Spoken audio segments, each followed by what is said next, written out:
Hello everyone. Today I wanted to go over some of the recent previews and interviews that have been going on for Shenmue 3. Of course, after Magic Monaco, finally some of those press previews came out. And there's a couple in particular that I thought should, go in more in depth on. The first interesting bit of info is from an interview with Cedric Biscay by Gameblog. And of course, this is from a French site, so this is a rough Google Translate. But a couple of the key notes, and the first one I want to lead with because I think it's the most interesting, is Cedric did say that potentially, even if Shenmue 3 wasn't a big success, even if it was kind of a flop in the sense of it didn't make money, it wasn't necessarily a profitable thing, but if they could, possibly make their money back, there still is a 50-50 chance of a Shenmue 4. That is his kind of rough estimation, because what he's saying is the animations, character models, all these things that people have focused so much on with Shenmue 3, they're done. And since they're done, that means a sequel would be cheaper to make. They can just reuse Unreal Engine 4, they can reuse assets, and that's not necessarily a bad thing. Plenty of games do that. Majora's Mask was kind of famous for, look at all these character models from Ocarina of Time, because initially they were just making like a Master Quest version of Ocarina, and they decided, you know what, we could make our own game with this.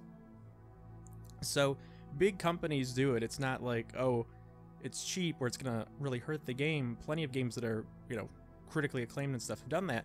So that's really interesting. I think it really gives some confidence that Shenmue could continue after 4 or after 3, even without sales success, because there is a fan part of this. And Cedric kind of talked about, Shibuya Productions, his company, has used Shenmue also as kind of a promotion tool. Get people to go to Magic Monaco, their event, stuff like that. So since it's kind of a fan thing, even if it's not a hugely profitable game, there could be benefits in partnering with them and, giving them some more money and keeping the Shenmue fans, on the hook for future stuff.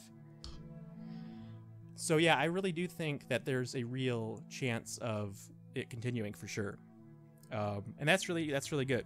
Hopefully it's not a total flop, but even so, there's already more hope for Shenmue 4 than there was for 3 for a lot of years. Cedric also talked about how he didn't want to show gameplay or show footage. They didn't show gameplay back at Gamescom 2017. The interviewer brought up that being a criticized trailer, like people harped on the faces and animation and stuff, and he said they didn't put their logo in the trailer because they kind of had a feeling it wasn't up to snuff. And he also implied Yu Suzuki kind of felt the same way, but they felt like they had to show something. People put their money up, and that's kind of the nature of being a Kickstarter. There was pressure to acknowledge, we've done something. Of course, that leads to some criticism for stuff. Now, the other thing I wanted to mention, one other thing before I get into the IGN article, which I found the most interesting, was Sega did recently put out a survey for all their franchises, big properties they own, smaller ones. There's stuff about, are you interested in Skies of Arcadia, Monkey Ball, Yakuza, Sonic, from big to small, everything's in there. And they do mention Shenmue. And that's really interesting because, of course, they are not involved with Shenmue 3. They're letting Yu Suzuki and his team and everyone use the, IP of Shenmue, but Sega still owns that. So this does increase the possibilities. Maybe those re-releases, HD re-releases, sold decent for what they were. And, another example, hey, maybe if Shenmue 3 does halfway decent, maybe they would be involved in the 4th game as well. Because remember, they still have to sign off on that too. But maybe Sega would actually be involved if in a Shenmue 4, if Shenmue 3 can do halfway decent numbers. Maybe they're showing a little more interest in it, which would be really cool. Because it'd be awesome to see Sega back involved with Shenmue to an extent. You know, it doesn't seem like we're getting licensed stuff, Sega stuff, and all that in the game. So, you know, Shenmue 4 would probably be the end of the saga, the full story. So having them involved would be, you know, really cool for that moment. So we'll see what happens there. Again, it all depends on how Shenmue 3 does. You don't want to get too ahead of yourself. Speaking of not getting too ahead of ourselves, let's focus now on Shenmue 3 instead of a potential for a fourth game. In the IGN interview, there was some really good stuff. And he mentioned a few things. For instance, he mentioned that Shenmue 3's environments and game systems don't seem to be as deep and sophisticated as they were in the original games. The game is still fully voiced, though, and Ryo has many characters to talk to, but he can no longer interact with every single NPC he encounters in Beilu and Niawu, the two countryside Chinese villages his adventure will start with in Shenmue 3. The battle system and part-time jobs don't feel as fleshed out as before, and most of the game's music is reused from the original games, but with many pieces that were never used in the originals. But all this shows how Suzuki has taken a realistic approach towards the development of Shenmue 3, carefully analyzing what his team is capable of. It seems to have zoomed in what does not feel like a dumbed-down version of Shenmue, but a game that focused on its true essence. So yeah, that was a big focal point of the article too, was, you know, they have to cut some corners because of budget, but they've done a lot to kind of ensure you still get the same atmosphere and feeling of the previous games. So for instance, every NPC might not have you know, a bunch to say to you, but with so many out there, you know, 500 in the game and so much to interact with, you're still gonna, the city's still gonna feel alive. The people will still feel alive, even if, you know, some NPCs have to mill about and not necessarily have every little bit of dialogue to say. And Yu Suzuki said that he sees player freedom and everyday life as the two most important features of Shenmue, which I would kind of agree. Going about your day, wandering the streets, doing whatever, is kind of what I think of the most when I think of Shenmue. And then they said everything you showed and explained about the game could be connected back to those two main themes. And Yu Suzuki, this I thought was a big quote. I haven't done proper research, so maybe I shouldn't say this, but Shenmue 3 might just have more scripted dialogue than any other game to date. When we brought the script to the translation agency, they were astonished by its volume. So, yeah, like I said, that's another example of, okay, there might not be every character talking, but they still go crazy. There's still so many people to talk to and so much to interact with in Shenmue that, you know, they can certainly make do. He also said the game's worlds increased a lot in size. You know, he talked about how they went from 50 inhabitants to about 500. So Shenmue 3 is fully explorable environment, from shops to drawers to characters who speak to you in fully voiced dialogue. With these essential features intact, the third installment will undoubtedly feel like a continuation of the Shenmue experience. A cool detail he mentioned is if it rains in the morning, footsteps become easier to spot in mountain paths as at night, because you will still see, you know, the impact of the water stuff. It's not like, oh, the rain's done, which a lot of big games are still like that. We have a rainy moment now with the sun's out, and, you know, what happened before has no impact. And another thing they mentioned is that the game did look better from what they saw than what they thought was in the last trailer. So that is an indication that that was, you know, an earlier build. The game is going to look even better as it goes along. And even something like that, which, you know, things were looking improved, but based off other trailers. But, you know, we saw some of those renders, and some people thought the renders looked a little better. Either way, it is showing, you know, every trailer is not like the final thing, so you don't need to just let it freak out.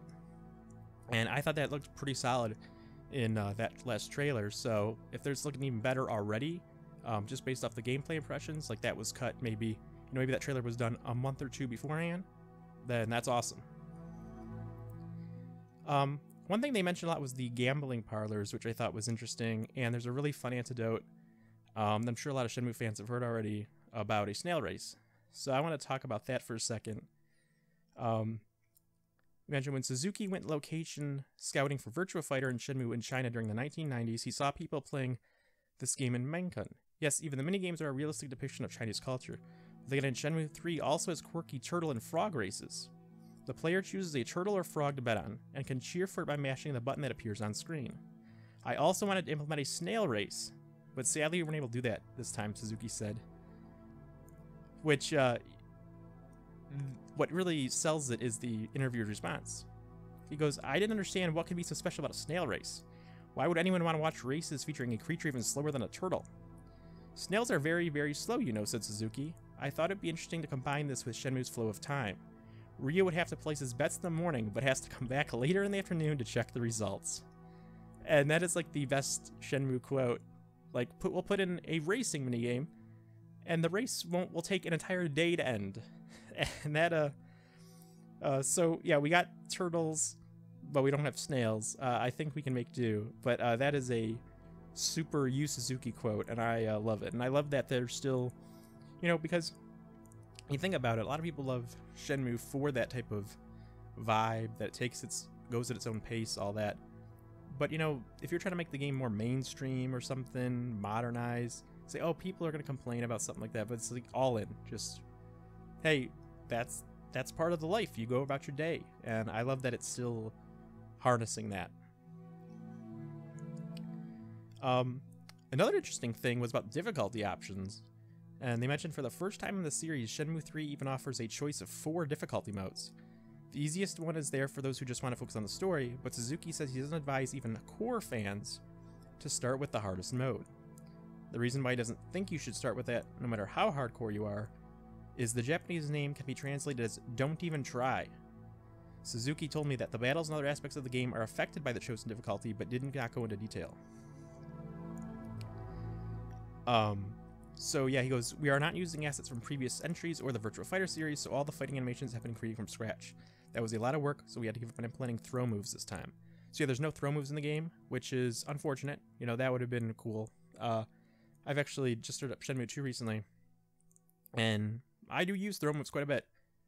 But again, that's where you have to cut some corners, and that's another example of if there were to be a Shenmue 4 with all these animations and stuff they had to do from scratch, they would already have that.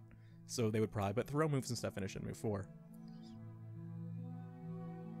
And the last little bit is he mentioned the Infinity System again. The Infinity System is for you talk to people, relationship can get better, making information easier to get, so on and so forth. And Suzuki said, by communicating with Shenhua, subtle changes occur in the way she treats you.